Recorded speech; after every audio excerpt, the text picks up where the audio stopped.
Jika imam lupa di tengah jalan ayat yang sedang dia baca, apa yang dia lakukan? Ya.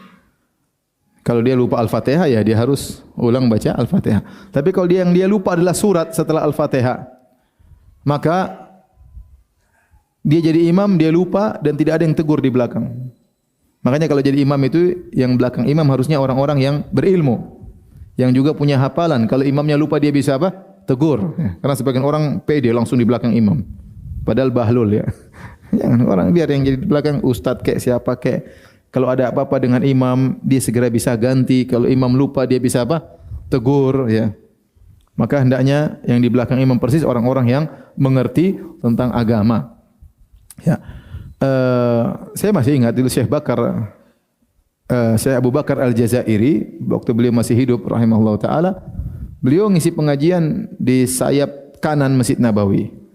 Tetapi kalau mau salat, beliau selalu didorong menuju ke areal belakang imam sebagai bentuk pemuliaan terhadap apa? Beliau. Jadi tempat itu dikhususkan buat orang-orang yang memang orang-orang mulia, tidak mengapa ya. Karena kalau imam lupa, mereka yang tegur ya, atau terjadi sesuatu mereka yang gantikan. Tidak semua orang di belakang imam persis, hanya orang-orang yang berilmu. Nah, bagaimana kalau imam lupa? Imam lupa, misalnya baca ayat, imam lupa ya. Kalau itu ayat yang dihafal oleh banyak orang, ya, cukuplah orang-orang di belakang imam yang tegur. Jadi sekarang penyakit banyak ya, ini terjadi di musim solat tarawih. Saya sering mengalami hal ini. Misalnya kita solat di belakang imam, imamnya lupa, nanti yang tegur semua belakang semua tegur. Atau ada orang di ujung tegur ya. Tidak perlu, kalau sudah ada satu yang tegur, ente enggak usah tunjukkan ente juga hafal. Kadang-kadang tegur tapi riya ya. Ingin menunjukkan saya juga hafal ya. Ente di ujung dunia ngapain tegur? Siapa juga mau dengar? Biarin orang di depan yang tegur. Kalau semua tegur 10 orang, imam juga enggak tahu apa yang dibaca karena dia enggak tahu. Maka biarlah orang yang ditugaskan oleh imam yang menegur. Jangan semua orang bicara. Misalnya saya solat di Masjid Nabawi, imamnya salah, samping saya tegur. Ente mendengar imam jauh sekali, siapa yang mendengar juga? Ente hanya ganggu saya aja, enggak usah. Ya ngapain ente tegur? Jarak ente dari imam bisa jadi 500 meter. Ngapain ente tegur? Sudah biar di depan sana sudah ada yang tugasnya menegur. Ente diam aja, dengar aja ya. Ini di antara adab ya. Kemudian kalau seorang sudah menegur imam, imamnya lanjut saja, biarin aja ya. Biarin aja, jangan dipaksa ya, biarin aja ya. Biarin aja.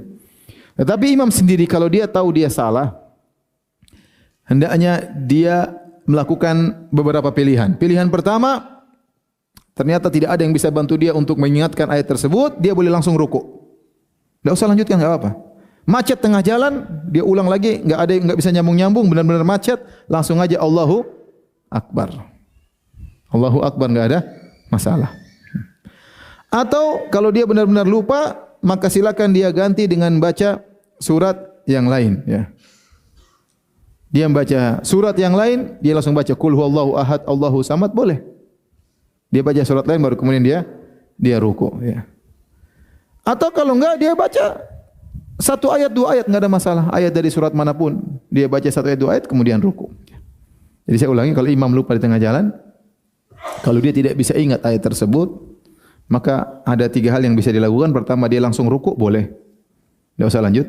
Yang kedua, dia ganti dengan surat yang lain, yang ringan, yang dia hafal, benar-benar dia hafal, boleh. Atau dia baca 1-2 ayat, selesai, dia ruku, enggak ada masalah. Ini